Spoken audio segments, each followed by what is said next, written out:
I got an ad for the Music Bed 30-day challenge on Instagram. In my head, I always want to work on stuff for fun, but without a deadline, a lot of times it doesn't actually happen. So I saw this as an opportunity to sort of nail myself down and put a bit of pressure to finish something.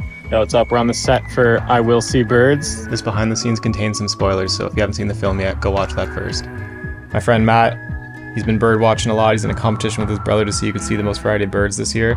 So he was already sort of out doing that. All right, go for it. The idea came to me of a bird watcher who is like really enthusiastic but never actually has seen a bird. Kind of ties into just, you know, like someone who's just always optimistic. So I thought there could be a little bit of a compelling story there.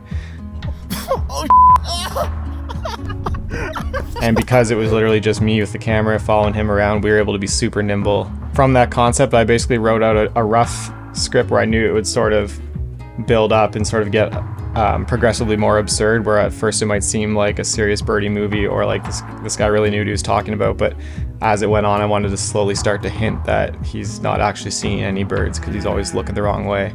So we did an initial shoot where I staged a fake interview with him. We got some lines, some B-roll, and then I started piecing it together from there.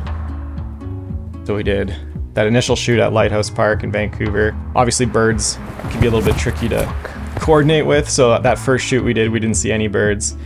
But I knew that in Stanley Park there was a tree where literally there's like 50 blue heron nests where they're all nesting right now, so I knew if nothing else I'd be able to go there and have that shot of him looking the wrong way with all the birds behind him. So that was sort of the impetus for the whole thing in a way, and I knew that we had that to fall back on. So after that initial Lighthouse shoot, it just happened that we were going to Bowen Island within this time frame too. From that, there was a lot of fun, just little impromptu things that worked out. Like we were leaving on the ferry and noticed how many birds were just lined up on the railing that we were going by. And so I didn't even have time to get the tripod out, but we quickly were able to get Matt situated to look the wrong way and sort of just have the camera going while all these birds just went behind him. Same with the whole bit about feeding the crows. Yeah, look at the sign. We just happened to be having breakfast at that place and they had a sign up saying the crows were kind of aggressive there or whatever. So I thought that was a funny opportunity to show him being really desperate and, you know, caving to temptation or whatever. So we got that bit there. All right, back down. And that was kind of the way the whole thing worked. Just because we were so nimble, we were able to kind of go with the flow and just come up with silly bits on the spot. So all in all, we had the Lighthouse shoot that got the initial thing going. We went to Bowen Island, got a whole bunch of really great B-roll and saw some birds, and we were able to stage Matt in different places. Then the plan was to go to Stanley Park to get the heron nests, but also redo the interview with sort of some lines we wanted to feed in that we came up with as we went.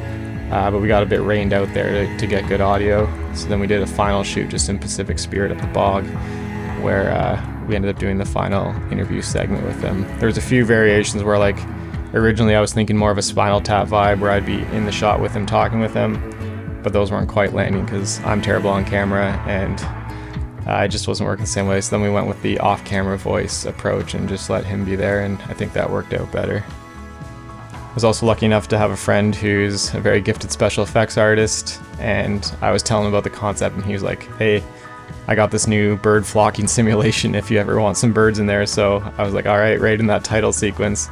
It's very subtle, but you'll see a little flock of birds kind of go off the wrong direction from the way Matt's working, and I think that was just a hilarious way to sort of set the tone of what the whole thing was going to be.